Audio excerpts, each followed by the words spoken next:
तेजस्विनावधीतमस्तु मा विद्विषावहै। ॐ शान्ति शान्ति शान्तिः। महादेव्यै च विद्महे विष्णुपत्न्यै च धीमहि तन्नो लक्ष्मी प्रचोदयात्. Today is the very auspicious occasion of Lakshmi Puja, celebrated probably in this part of the country more. When we go through the order of worshipping goddess in the Navaratri, you will find it in Swamiji's God Symbolism book also, that three days are allocated to three goddesses: Durga, Lakshmi, Saraswati.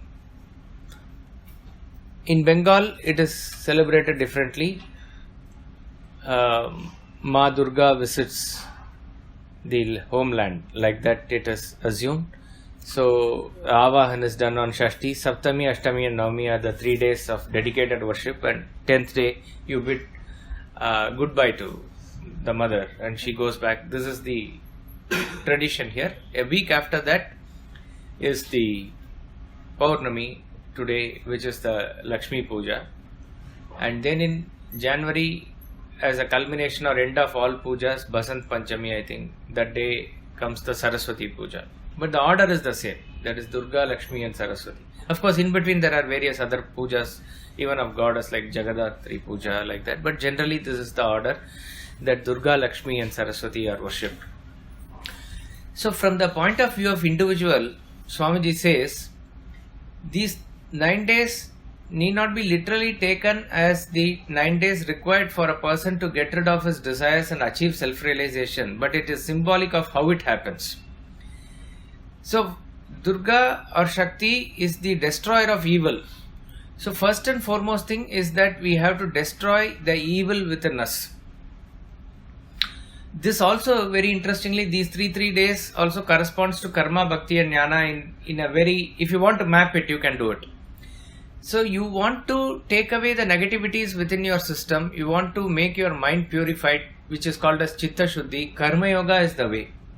Hard Karma Yoga has to be done, and Durga helps us in that she is able to ward off all the evil tendencies in us. It is the hard ploughing of the field which is getting prepared to grow crops there. So maybe 3 days you can say at the body, mind and intellect level. This is a further mapping of that, that's all. So first and foremost thing is that only when you remove away all the negativities, then you can create some positive qualities or positive tendencies in you. This is gained by worshipping of Lakshmi. In fact, goddess Lakshmi is the goddess of wealth, but the real wealth is the wealth of these qualities. So compassion, forgiveness, perseverance, all these are very great traits which is required for the spiritual path, which makes it much more conducive to gain knowledge. So Mahalakshmi's worship is associated with this. Anything holy, anything auspicious, anything beautiful, anything bountiful is Mahalakshmi. So there is always a tendency to invoke her, and we see that when mostly people pertaining to running offices, businesses, they invoke Lord Ganesha as the Lord of success and Lord Mahalakshmi as the goddess of wealth, and that is a very important aspect of even their daily puja. Shops and offices, they do that as a daily puja. And then with such a prepared mind, it is elevated by gaining of knowledge. So Mahalakshmi's thing corresponds to bhakti, and gaining of knowledge, Saraswati Puja, corresponds to Jnana Yoga, knowledge of the self. So when the the ploughing is done on the rough field, it becomes conducive, and you water the field, it becomes soft. In that you can plant the crop and it will grow, plant the seed and it will grow. So in such a well prepared mind, you plant the knowledge of the self, it automatically blossoms. What is there comes forth, shining. So, Goddess Saraswati represents the pure knowledge that is there. For all the worldly knowledge also, she is the goddess. For knowledge of self also, she is the goddess. And we invoke Goddess Saraswati by removing all the desires through karma, bhakti and jnana. Last day, the Vijayadashmi day, is when the ego is annihilated. In North India, they celebrated in a big way that Ravana's effigy is burnt. So the 10-headed monster called Ravana is indicative of your own ego with its 10 senses, 5 organs of perception and 5 organs of action. And you invoke the aggressive goodness of Rama within you to defeat Ravana. This is the symbolism which represents self-realization. So the 10 days of puja of Shakti culminating in Vijayadashmi marks the victory of aggressive good over aggressive bad and opening up of the self within. Goddess Lakshmi as a goddess of wealth also indicates that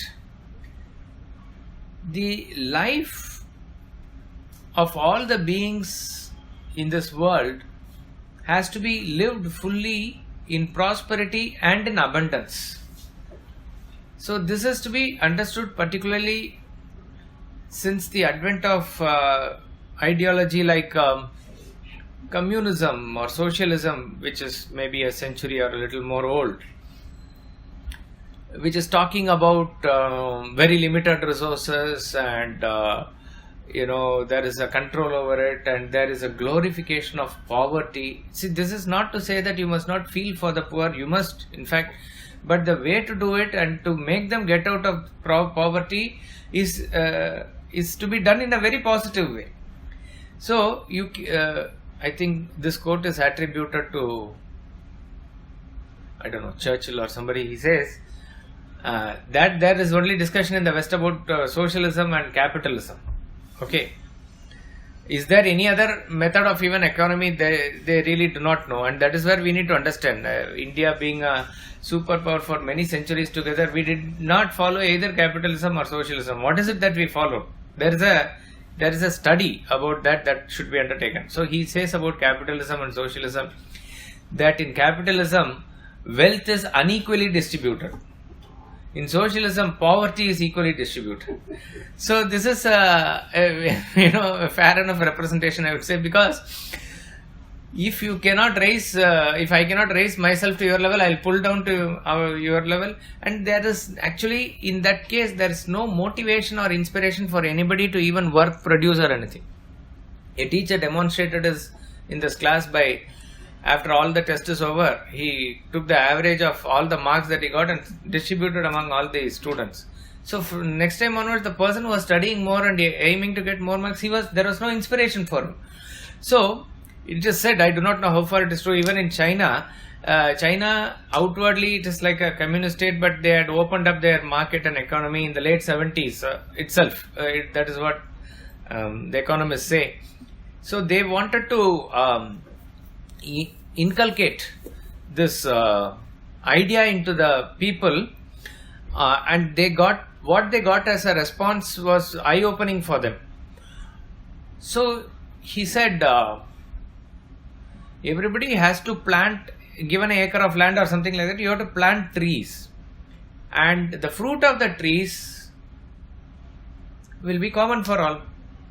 Nobody took that much initiative, go plant trees or water it or fence it and take care of it, because isme mera kya hai? What is there for me? That didn't work.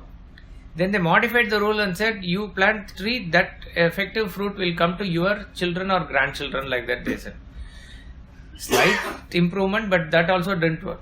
Then they understood, what you plant, you will get what you will sow, that you will reap. Then there was a rush, because there is a motivation. This is how generally the running is there. There is nothing adharmic about it. Yes, you can call it selfish, but that's how it works. Okay. Now, what is the human tendency, how it works according to certain laws of nature? Based on that, only government has to formulate laws. You cannot have ideology based on your own whims and fancies and impose that law upon a group of people. It will not work. Even in Russia, they tried to say that there's no God and there's no worship, and it went on for years together as USSR. But people were internally having that, and then once it all broke, all the old forms of church and worship and everything came up. So what is natural for a person to do, you have to understand and go according to that. In case of socialism, they also talk about an episode in Russia. They say that in order to, in the very initial days when they wanted to implement this and they wanted to make people understand, and to encourage them into this socialistic way of living. So the government officials went to a peasant and they asked him, suppose if you have 10 acres of land and you need only 4 acres, will you not give 6 acres for others who need it? He said, yes, obviously I'll give, definitely. That's how it should be. Then they said, if you have 10,000 rubles, their currency, and you need only for yourself 2,000 rubles, will you not distribute that 8,000? Obviously, definitely I'll give. Then they said, if you have 4 goats, and it's enough that you have 2 goats, will you not distribute the 2 goats away? He said, no, I will not do that. Why? Because I actually have 4 goats. I actually have four goats only. I will not do that. See, why he was giving the land away? I don't have any land. It's okay. If you want to take it like that, he said. I don't have so many rubles, but I actually have 4 goats. I will not part with it. Now, see, in the article, Swami Ramatirtha argues, because in his time only this ideas of communism, socialism, all this ism was coming up. He has also written articles about evils of capitalism, which we don't find in his books because I do not know, wise people after his samadhi decided with lawyers and others' advice not to publish, since it may cause something controversial or something that he has written. But he has written about the evils of capitalism also. But he says about socialism, he says Vedanta is real socialism. Socialism says that you must not have possessions. Every possession is government's possession. They will decide how much each person needs, what it needs, like that, etc. And it seems to be outwardly a very rosy and a fair picture which is equal for all, but it doesn't work that way. But so socialism essentially says that the individual should not have possessions. He says Vedanta says, with a slight change in the tone, it says there must not be possessiveness. That's all. If everybody does not have possessiveness and try to practice that trait, how will it really matter if you have more money or less money? As long as you are having the detached view of this is not mine. That is obviously. So you will find that in old India also there were rich and poor, but one of the tests of a rich country, a superpower or an advanced or a developed country, is that the food that the poorest person eats and the food that the richest person eats, which is meant for survival, is more or less same. They may have additional items, like ghee is considered, suppose a rich man's food. He will have ghee, and he will have ghee for probably every meal. A poor man will not have ghee, but he will also have whatever rice chawal. That person also has that basic. This is an indication, because your bottom line or the common denominator is there enough money for you to eat and survive? That is there, and there is a place to survive. That's about all. So that is a sort of a developed nation, and that is how India was. So Swami Ramatirtha says socialism will not work because it is directly attacking the possessions of the person. But Vedanta is real socialism, where it says irrespective of what you have or don't have, you don't have a possessive attitude. King Janaka and therefore Kuchela or Sudama are one and the same in terms of their renunciation. He was a king or emperor of the whole country. Sudama was a pauper, friend of Krishna. That's about all. But they were extremely detached with reference to wealth, and that is shown in Sudama's life, that after he gets wealth also he continues to be in the same way of life. No change. External situations will change, he will not change. This is how it says. So, coming back here, always there is worshipping of abundance. There's no such thing as one of the ways. In fact, Swamiji said it in passing when he was explaining yajna, that every year at the end of the harvest and everything, you perform big yajnas and finally you make everything, offer it to God and consume all the grain. Oh, what will happen for next year? I'll sow. Don't worry. Next year there will be a lot of production. Like that it is. There is always abundance. There is always, bounty. I was recently reading an article, very interesting.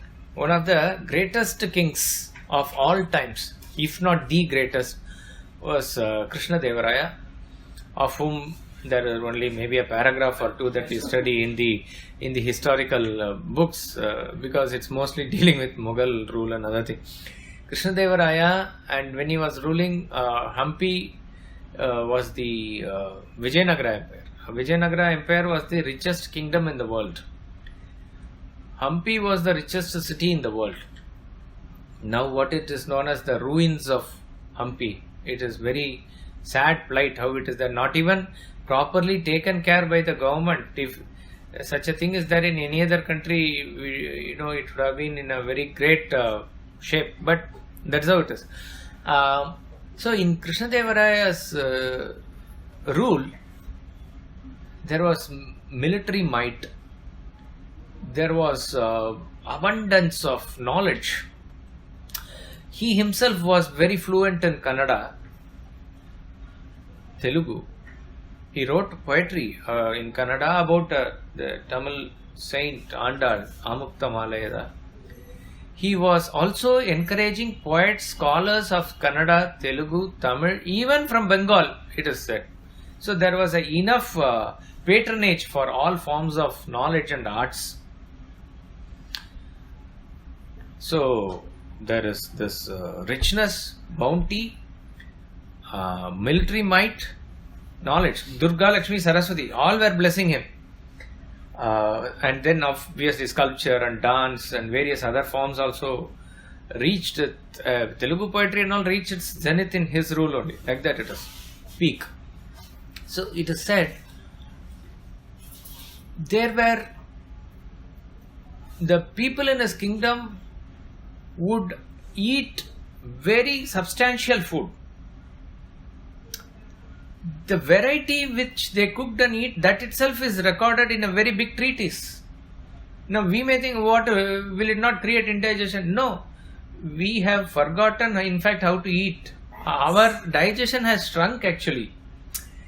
It is you exercise well, you eat well, you work well, you are happy without worrying about sugar and pressure and hypertension and other things. You will eat well. And it is not that they were indiscriminately eating or something. Everything would have been healthy also. I am just saying. Not only that, after eating what type of pan they ate, there is a big treatise on pan.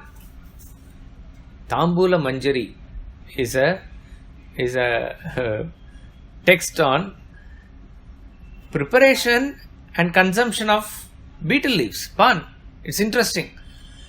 What all ornaments they wore and how fashionable they were. If you go to various temples in Karnataka, you will find these sculptures depicting that. Halabedu and Hampi I have not gone, but surely there.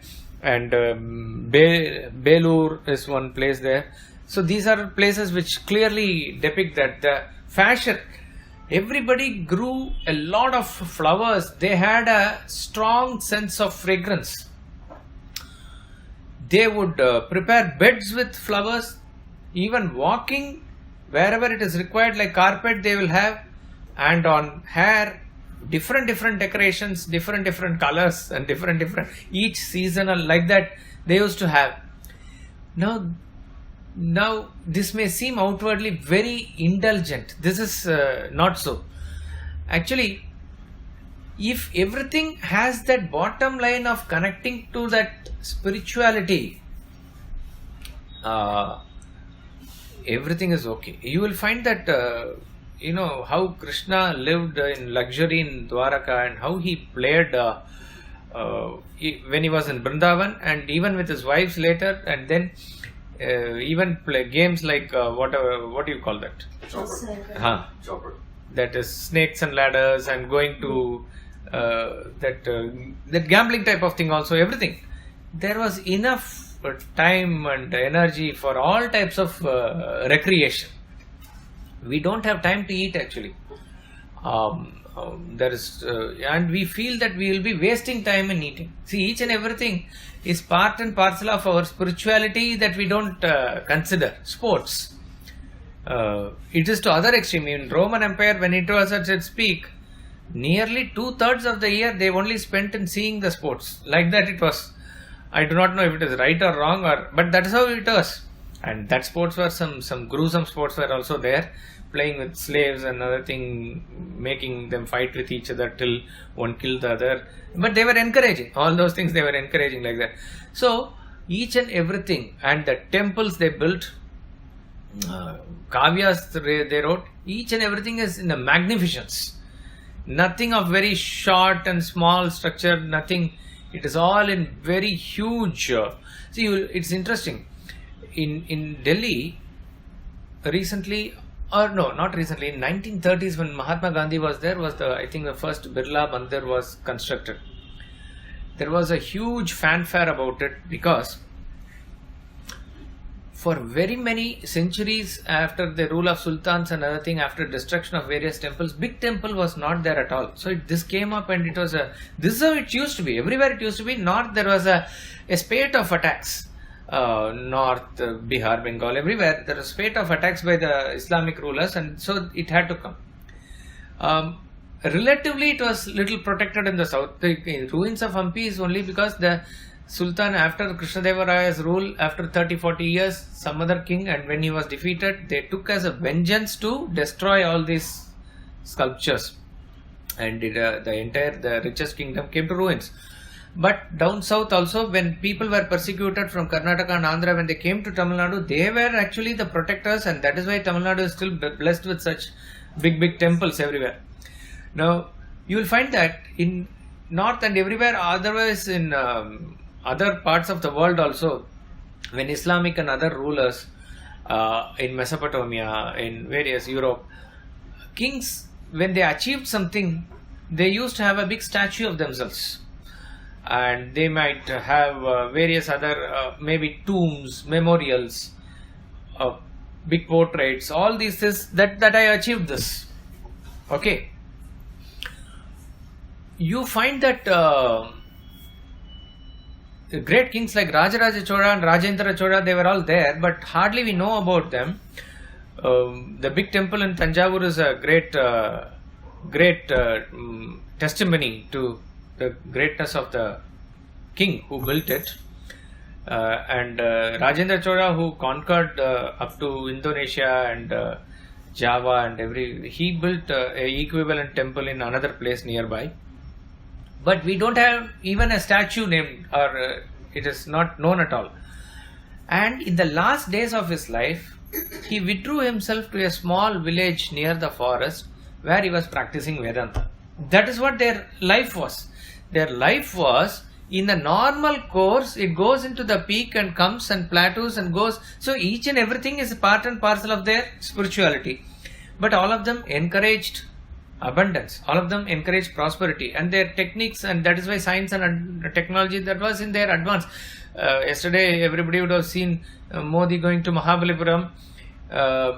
Very many monuments in the sea coast is subject to so much of corrosion because of the breeze that blows near the sea. But it has withstood all these things, means that they have so much advancement in the technology. One of the famous Lord Kartikeya temples is in Tiruchendur, which is next to the beach, and it has withstood all tsunamis, it has withstood all the invasions and everything, and it stands like that. So whatever abundance they had, they did not portray on themselves or projected themselves with that, they projected God with that. That is how it is. Each and every king followed this. And they were simplistic in their mind, but very grand in their vision. Very, very grand in their vision.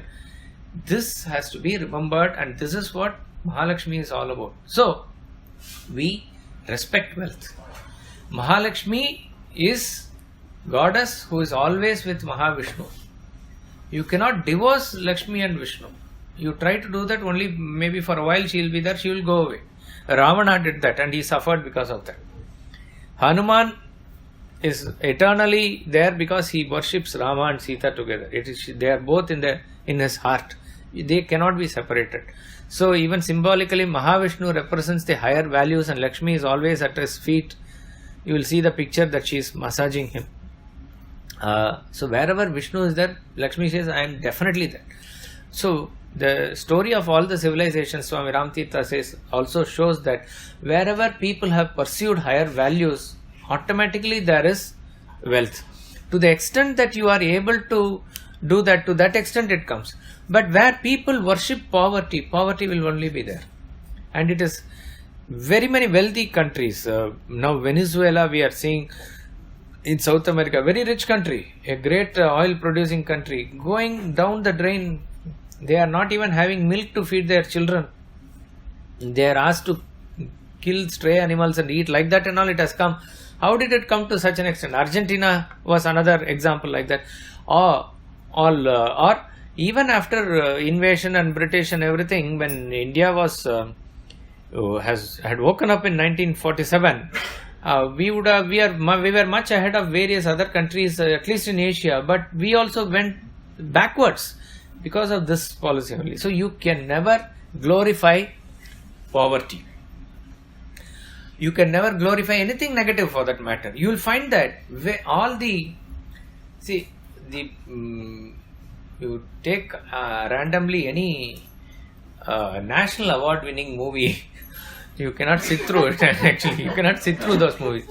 When we had only 1 or 2 channels, they used to have in Sunday some award movie, different languages they'll put. But storyline are more or less same for all movies. Particularly this Bengali and Malayalam, these 2 movies which used to win lot of awards, you cannot really watch it, and that was glorified. Suppose if any happy and big movie which was successful, they will not be even allowed to celebrate. They say it is not showing reality. This is what reality means. You have to always be in poverty and show it again and again and again. Like that it is. So, through movies, through everything, this was promoted. So, our mindset became like this.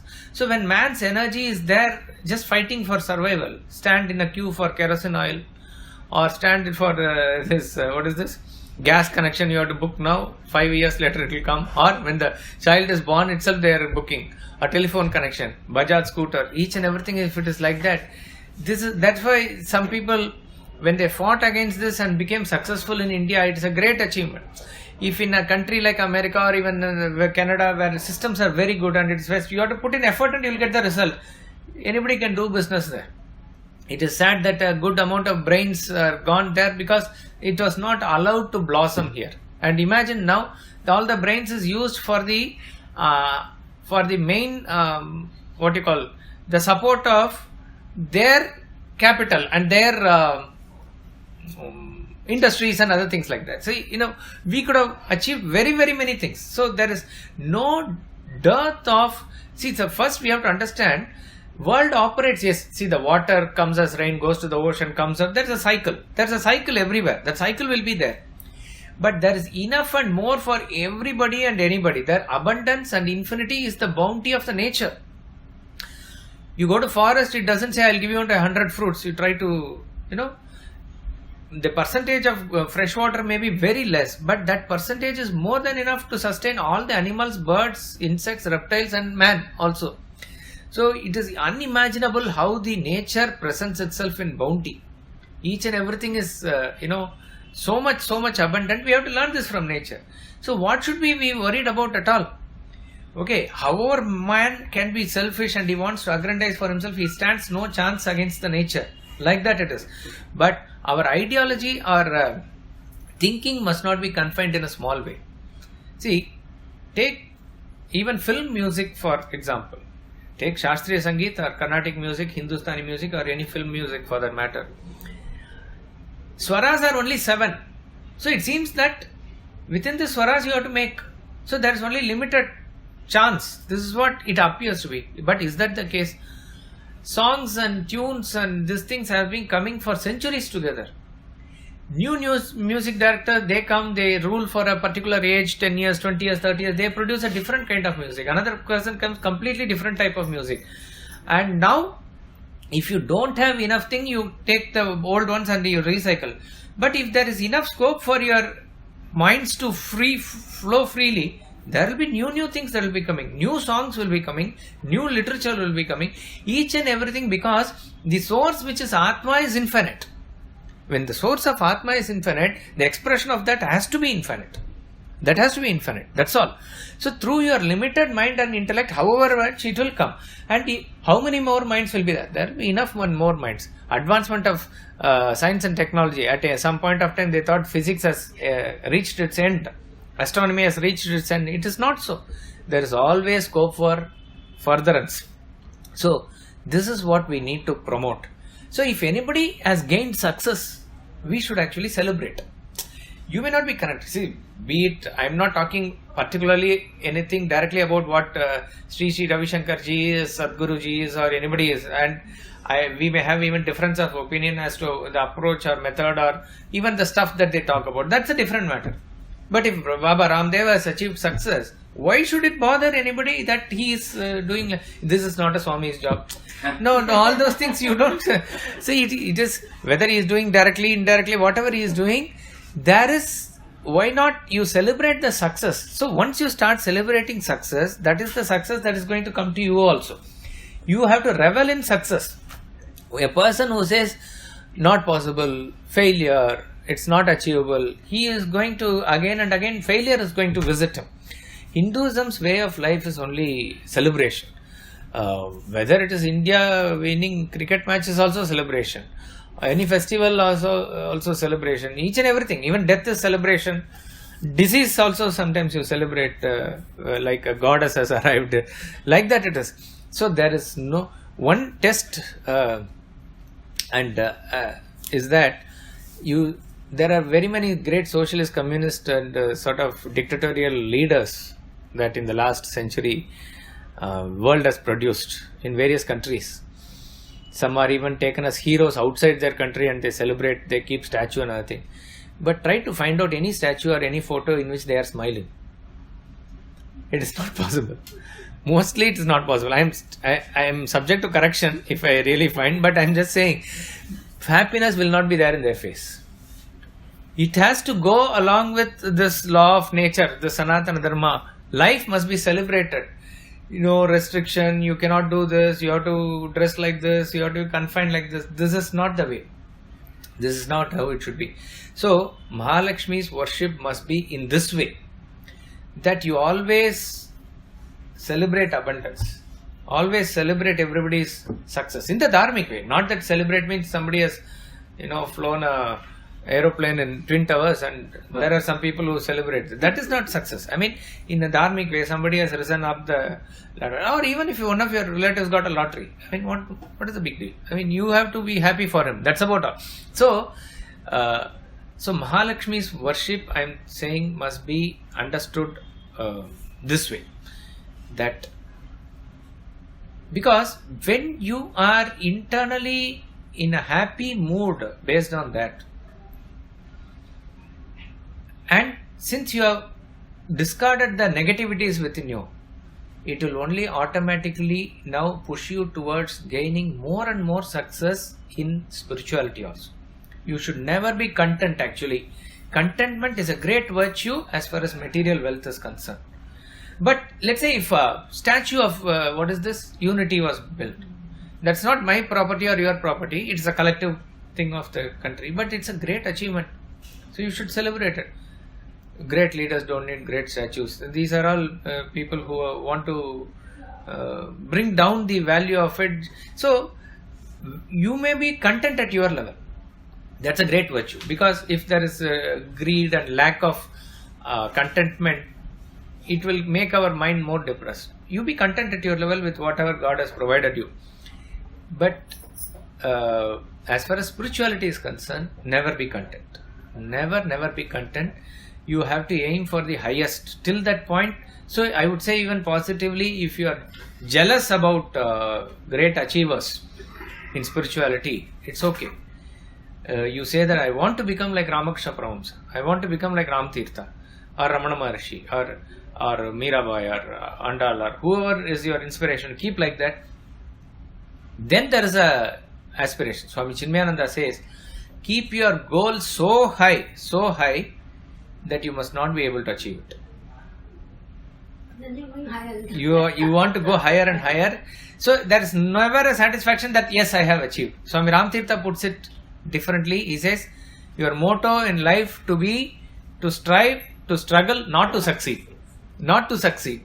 Not to succeed does not mean courting failure, but to be in the striving, to be in the struggle, always be in the struggle, wanting to achieve, wanting to go higher and higher.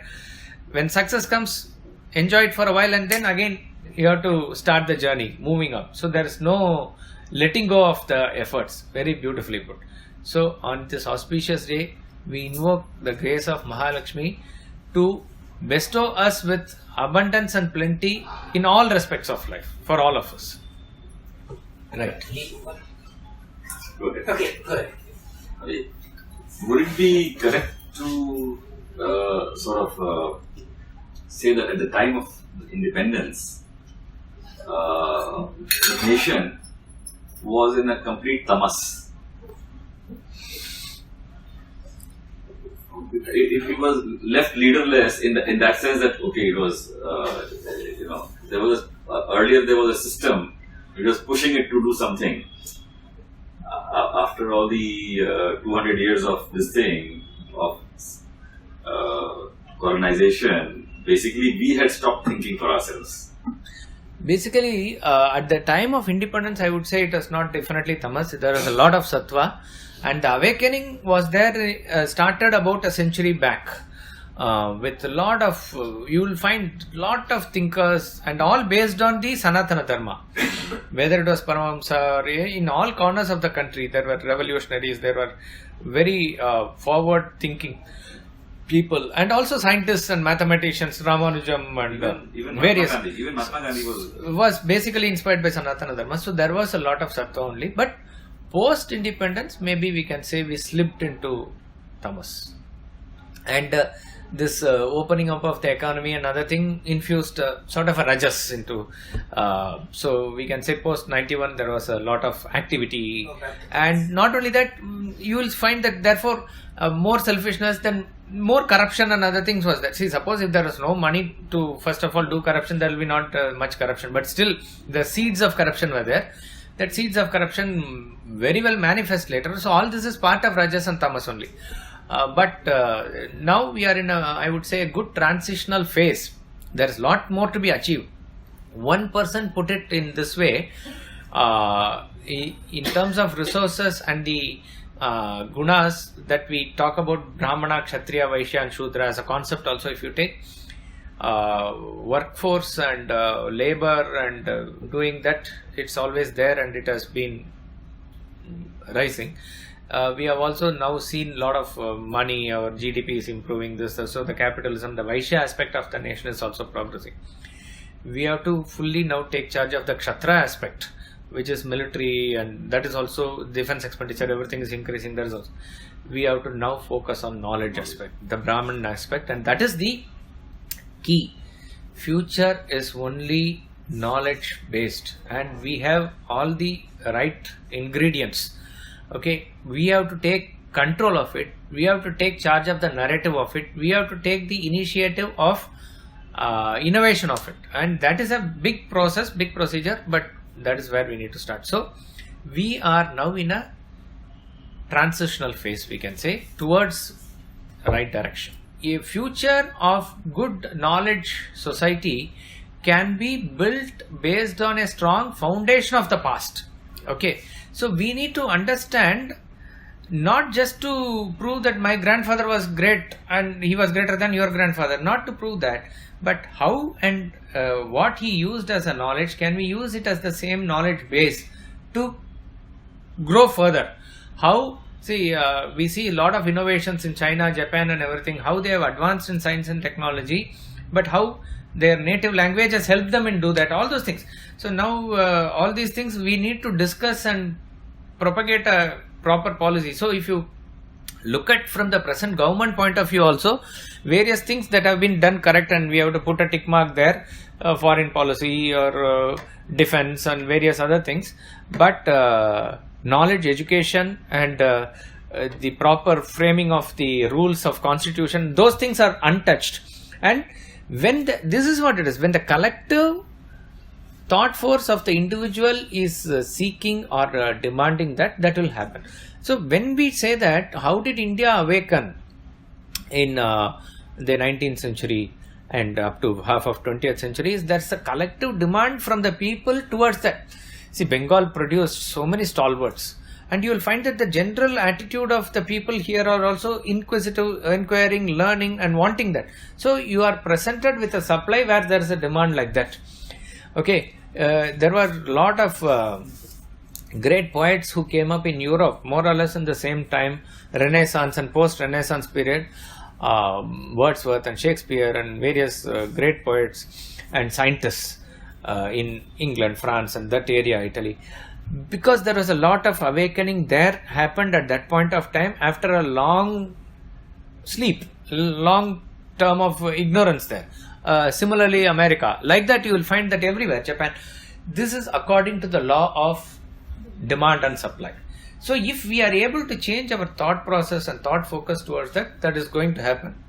One thing is, there is enough resources even in this country, and Bharat Mata will keep on producing that also. We need to be intelligent to use it further. And for the sake of, I would say, not just India, for the sake of whole world, this knowledge has to be retained, propagated and spread also. We failed probably in spreading it properly, then that is what created other religions to come and spread here, and which is not of much use. It has only contributed negatively that way. Yes, sir. We've been hearing repeatedly the saying that we should not be possessive about our own possessions. Very easily said. But then, for example, if we take a house property, bank balance, whatever, shares, this thing, that thing, what the individual possesses, what is meant by saying that you should not be possessive about those things? Because even today, the father, if he has got a house, he will keep it in his own name till the last breath. Then the sons will be fighting after him.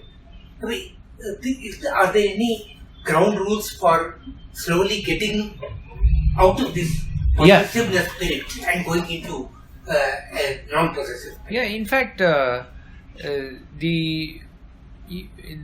even those who write the will, they are advised to write that after my passing away, it will go to the wife, or there further it will go to sons or daughter, whatever. He has that now because of insecurity or let us say you are not sure of to the values that the sons will practice. Suppose King Lear is a very great play by Shakespeare which shows this. What King Lear is a king of England. On his 80th birthday, he divides the kingdom into three. He has 3 daughters. The first 2 daughters are actually vicious daughters, Goneril and Regan. They are married. Third daughter, that day only, 80th birthday, he has called 2 suitors to for engaging her in marriage, and she is a most virtuous daughter. She is the most likable, nice girl she is. So on the 80th day, he spreads out the map of England and divides into 3, and then he asks the first daughter, what do you have to say? She gives a poetry praising his father, this, that. Even though I'm married, I'm loyal to you, only like that and all. She says, he's so flattered, he says, this is your share. And then the second daughter, Regan, she also great poetry, she says, and he's so flattered. And the third daughter is fuming because she knows the intention of both her sisters. She is very angry about that, but she is not showing that. Now the father asks, he likes her also. He asks, what do you have to say? She says, nothing.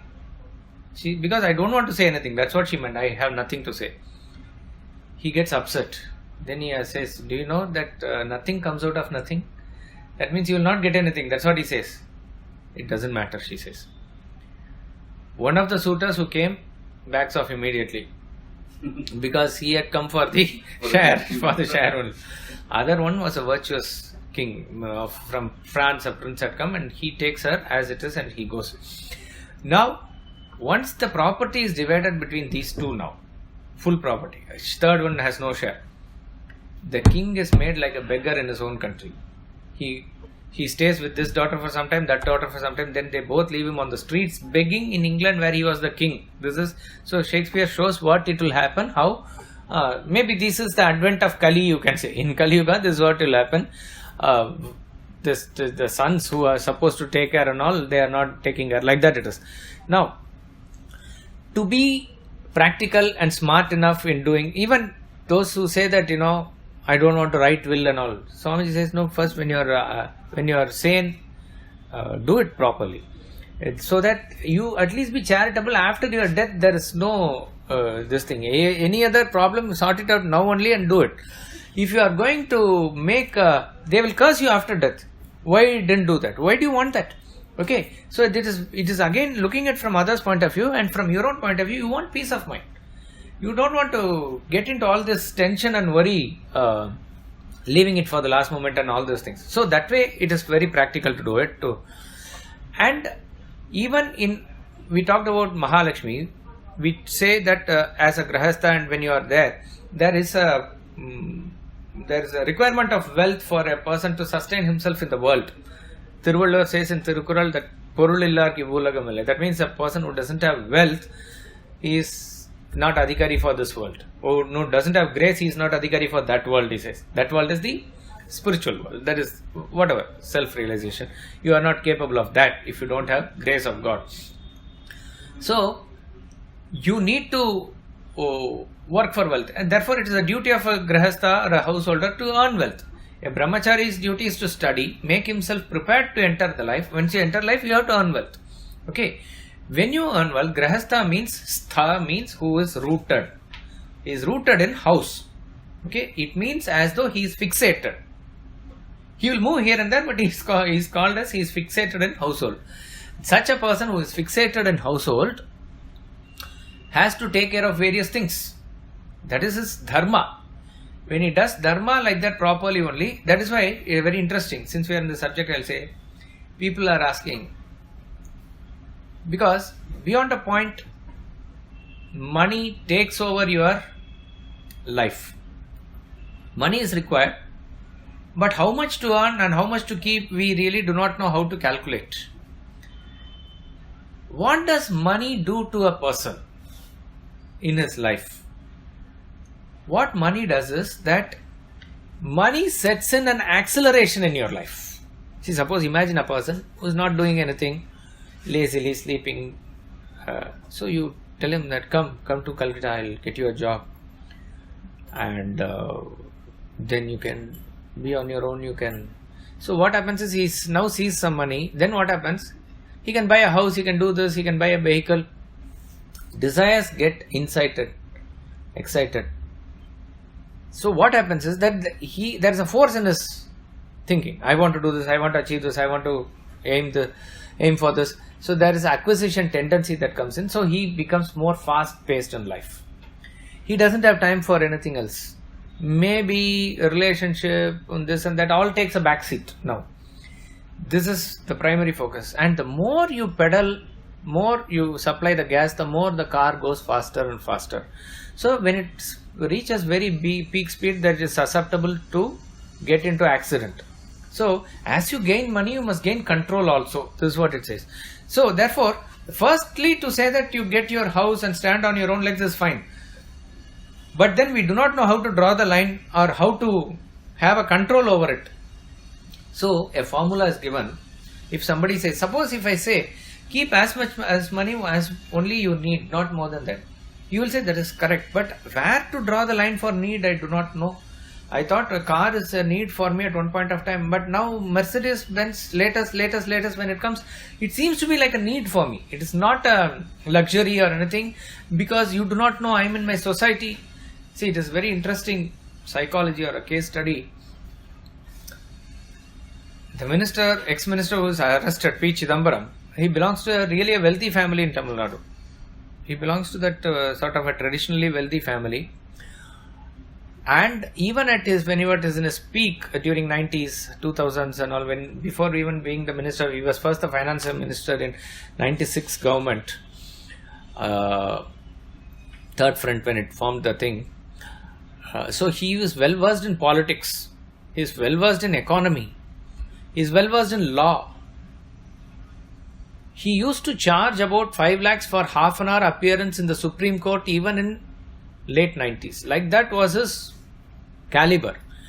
Even if he had no background of wealth or anything from his family and parampara point of view, his wife who was a lawyer have enough amassed wealth. But then you see that there's a lot of greed, and there are so many illegal activities that are attributed to his way of functioning, and that's why he was caught, and various things are there. The question will ask, why did such a person do this? It is said that when he compared himself in his cousins and his society or something, he was a poor person. That is what has been his thought. So therefore, to grow over them and to amass wealth and other thing has been running in a system for very long, and that becomes an acceleration. Once it crosses that boundary, one breaks the glass and cuts his fingers, says the poem Pineapple and the Bee. With hopeless wish one looks and lingers, tamas. One breaks the glass and cuts his fingers, rajas. Rajas takes over. Rajas means force, passion, that will take over. So we really do not know. And he will say, no, 5 lakhs or 10 lakhs per day is a need. In my society, that is a need. In my level, that is a need. When somebody says it's a need, you cannot say anything against it. 3 lakhs, 5 lakhs, whatever it is per day, if it is a need, then what can you say to such a person? So, how do we calculate? It is said, first of all, when you are somewhat settled, you will know that what is your normal monthly household running expenses. That's the first thing. Your provisions, school fees, electricity, water, bill, milk, all these things, food, rent if you, whatever it is, all these are essential things. You know how much is required for a month. Put it down. Maybe add 5-10%, whatever, if you have missed anything, put it down. Second is, you have to provide for those who are dependent on you. It could be your driver, it could be your servant. When you are working in company, you have to by law give that provident fund, this superannuation and all the things. But what do you do for somebody who is working in unorganized sector like your domestic help or a driver? But you have to. So if any requirement in his house is children's education or something, all those things you do. Happily you do, and this is not a charity. This you are obliged to do. They are working for you and you are supposed to do it for them. Basic things that is required for them, you have to do. When a situation arises like a function or something, you help in that time. Third is, you have to provide for emergency. Emergency, mostly with intellect you will calculate, foresee everything, but still it is not possible. Mostly emergency pertains to health issues. You do not know when and how, what will happen. Any hospital bill can go, anything. So whatever insurance and mediclaim and this and that, provide a good sum for that. Calculate. All these things you must do while making yourself trying to be healthy. It's not that. Then what will happen is, I do not know nowadays, once you visit hospital, 5 lakhs. Then I do not know how much you then earn for 5. What will happen is, you are inviting disease to you to that extent. A big disease will come. So because you have really worked towards that. So it is just an intellectual calculation and a provision. That's all. So emergency you do for your house insurance, this insurance, all those things. Fourth is, set aside one part as savings so that beyond a point where you are not going to run like a chicken without head from morning to evening, just only earning money and taking care of the family, interest from that savings will take care of your basic needs, so that you are ready to pursue whatever you want to pursue. A person wants to pursue Sangeet or visit temples or do various things that is real passion or this thing Swadharma is, but he has been involved in a day's activity where he is selling all his time to earn money. This is not the right approach. Therefore, what you do? Set aside some savings, reasonable savings, which is a good habit which we see in Eastern economy, particularly India and Japan, China and all. They do save a lot. That is a tendency. Okay, good tendency. Fifth is very important. Whatever you earn, some amount has to be set aside for charity. Charity is something which you give for a social cause where you don't seek any favor in return. It is for purely the benefit of others. Why? You have to do. Even a person who earns 500 rupees a month, he has to do 5 rupees. Let's say. I'm just saying. It could be 10%, it could be 1. In other religions, this is given as a percentage. So for them it's easy. And they feel it is over. Hinduism doesn't say like that. It gives for you to think and do, and you have to be charitable all the time. Always. It is not that I have given 10% of my income and that's it, my charity is over. You have to be charitable in your disposition all the time, in not just in money, in all points of view. But money, of course, is the minimum thing that you must do for people who are dedicated themselves to higher cause, for beggars, for whatever, orphanage or old age or whatever is the social requirement that is there. Whatever you can do, you must give as charity, and this you must inculcate in children also. If you calculate like this, suppose you have a serious calculation and you say, when you are 20, I am going to have 5 crores. Till that time, don't disturb me for anything. It doesn't work like that. You will grow, your income will increase, you will have promotions. So therefore, have that as a benchmark and you have this thing. After that, don't be too much bothered about money. That is how it should be. Meaning, you must have higher things to worry about. You must not worry about money. You make enough provision like that for that and be content with that, and do not come. All the problem comes because of comparison. How much he has got or how much he has withheld or what is the equation like that. So you have to then be very happy within your means and your plan of life. That is very important. So coming back to this question again. So when you do all these things, normal possession in that is okay. But when it turns into possessiveness, then there will be not a very easy opening up of hands even for your children. So Bhajagovindam says that practically, Putradapi dhana bhajam bhitihi sarvatresha vihitariti. A wealthy man then becomes afraid of his son. See, suppose if a person has enough for him to spare, to generally take care of himself, with his excess, if his son wants to do some business and he asks for a capital, will he give or not? Or what is the basis on which he should give? It should be based on the process of what is the Swadharma of the son, what is the capability of the son, and give him all the advice and other things. And that must be the criterion of discussion. Then why not? If you have money, why not help him with that? So this is where, when the possessiveness is there, it will not easily come. That's what I mean. So you have to, what Vedanta talks about is this attitude of possessiveness, which is going to be a hindrance in your own thinking, in your own. So I would say then, gather how to get rid of this. Gather higher level of possessiveness. Instead of my money, my house, take care of my community, my company. So all the company people should have proper house. All that becomes my house then, right? That is a possessiveness. My co-religionists, my Marwari community, or my Tamil community, or my Bengali community, like that.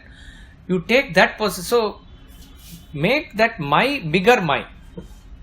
Then you will find that your smaller hold loosens. Little bit it releases the grip. That's how it should be. First chapter VT. So you have to loosen that grip of a concentrated possessiveness by taking up. So who is a sannyasi who has taken up the possession of the whole world? He is called Maharaj. He is really the Maharaj of the world. He doesn't have any one particular family. He will not be bothered by one particular. Everybody's joy is his joy, everybody's sorrow is sorrow. Like that, you have to go. No permission.